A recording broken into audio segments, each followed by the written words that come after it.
Sekjen PDI Perjuangan Hasto Kristianto pada Selasa 15 Agustus 2023 di Ciawi, Bogor, Jawa Barat melayangkan kritik pedas atas proyek penyediaan lumbung pangan atau food estate yang beberapa tahun terakhir dikerjakan pemerintah.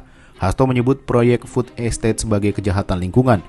Ia menyebut proyek food estate hanya berimbas pada penebangan hutan dan tidak menghasilkan apapun. Proyek tersebut dinilai mangkrak dan diduga disalahgunakan. Adapun pernyataan itu mengemuka ketika Hasto dimintai pendapat terkait dugaan aliran dana kejahatan lingkungan 1 triliun rupiah yang masuk ke partai politik untuk pembiayaan pemilu 2024. Maka kami mengapa memberikan suatu catatan yang sangat kuat terkait dengan upaya yang telah dilakukan oleh Presiden Jokowi untuk membangun food estate, tetapi di prakteknya di dalam kebijakan itu ternyata disalahgunakan dan kemudian hutan-hutan malah justru ditebang habis dan food estate-nya tidak terbangun dengan baik. Itu merupakan bagian dari suatu kejahatan terhadap lingkungan. Menteri Pertahanan Prabowo Subianto yang ditugasi Presiden Joko Widodo untuk membantu pelaksanaan proyek ini pun merespon dengan santai kritik yang dilayangkan politisi PDIP tersebut. Ia enggan berkomentar banyak terkait hal tersebut. Menjadi bagian dari kejahatan lingkungan yang benar. Proyek food estate digagas Presiden Joko Widodo sejak awal periode kedua kepemimpinannya. Proyek itu di bawah kendali Menteri Pertahanan Prabowo Subianto dan Menteri Pertanian Syahrul Yassin Limpo. Food estate menjadi salah satu proyek prioritas strategis mengacu Perpres nomor 108 tahun 2022. Meski demikian, banyak pihak menilai proyek ini belum menunjukkan hasil yang optimal. Program pemerataan pangan tersebut justru berpotensi menghadirkan krisis pangan bagi masyarakat di lokasi proyek tersebut seperti Sumatera Utara, Kalimantan Tengah, Nusa Tenggara Timur maupun Papua Selatan. Juru kampanye hutan Greenpeace, Ari Rompas, mengatakan program yang dijalankan lintas kementerian tersebut membuat masyarakat setempat harus meninggalkan kebiasaan perladangan tradisional. Namun dalam perkembangannya, program tersebut justru gagal menjadi lumbung pangan. Di Kabupaten Gunung Mas, Kalimantan Tengah misalnya, sekitar 600 hektar hutan dijadikan lokasi penanaman lumbung pangan nasional dengan komoditas singkong. Namun lahan singkong tersebut tak kunjung panen dan justru mangkrak.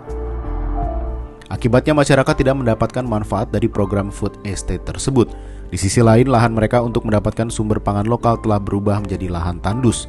Padahal sebelum berubah menjadi lahan food estate, lahan tersebut merupakan sumber penghidupan masyarakat. Di awal pencanangan program food estate, pemerintah mengklaim pengembangan proyek lumbung pangan sangat penting untuk meningkatkan produksi dan cadangan pangan sebagai antisipasi ancaman krisis pangan. Ancaman krisis pangan global juga diprediksi meningkat akibat pandemi COVID-19.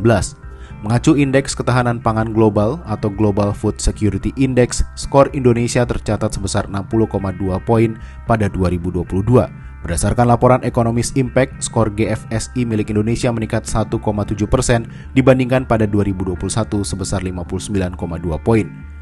Skor indeks tersebut menjadikan ketahanan pangan Indonesia pada 2022 dalam kategori moderat.